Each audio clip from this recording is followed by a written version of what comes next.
Assalamualaikum dan salam sejahtera buat penonton Kisah Semasa TV. Nilai transaksi SARA cecah RM4.8 bilion sepanjang 2025, Amir Hamzah. Nilai transaksi pembelanjaan sumbangan asas Rahmah SARA di pasaran tempatan mencecah RM4.8 bilion sepanjang tahun 2025 dengan 99% penerima menggunakan kemudahan bantuan tanpa tunai itu melalui MyCard.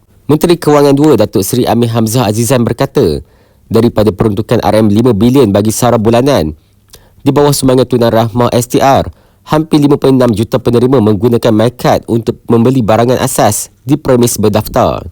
Pendekatan ini membolehkan kerajaan memantau pelaksanaan program secara berkesan dan memastikan golongan sasar benar-benar memanfaatkan bantuan bagi tujuan yang dinyatakan.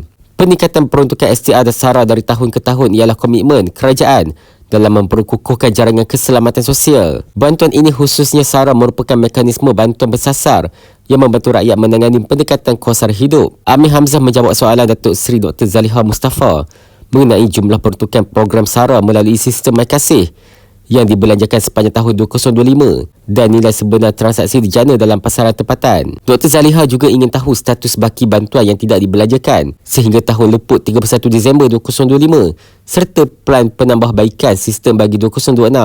Bagi SARA one-off pula, Amir Hamzah berkata lebih daripada 1 juta rakyat Malaysia membuat perbelanjaan iaitu 96% daripada keseluruhan penerima dengan nilai transaksi di pasaran tempatan melebihi RM2.05 bilion. Beliau berkata sebanyak 150 juta tidak dibelanjakan atau tidak dituntut sehingga 31 Disember 2025 dan akan diagihkan semula kepada kumpulan sasar lain. Dana itu katanya akan disalurkan antaranya kepada penghuni pusat perlindungan khususnya mangsa keganasan rumah tangga di bawah Kementerian Pembangunan Wanita, Keluarga dan Masyarakat serta pelajar orang kurang upaya dan pelajar berkeperluan khas di bawah Kementerian Pendidikan. Selain itu, beliau berkata peruntukan berkenaan turut melibatkan pembelian peranti perubatan untuk pesakit miskin di bawah Kementerian Kesihatan serta penubuhan dan pengukuhan bank masakan dapur siswa dengan peruntukan khusus RM15 juta di bawah Kementerian Pendidikan Tinggi KPT. Pengagihan semula dana ini bukan sahaja memastikan ketelusan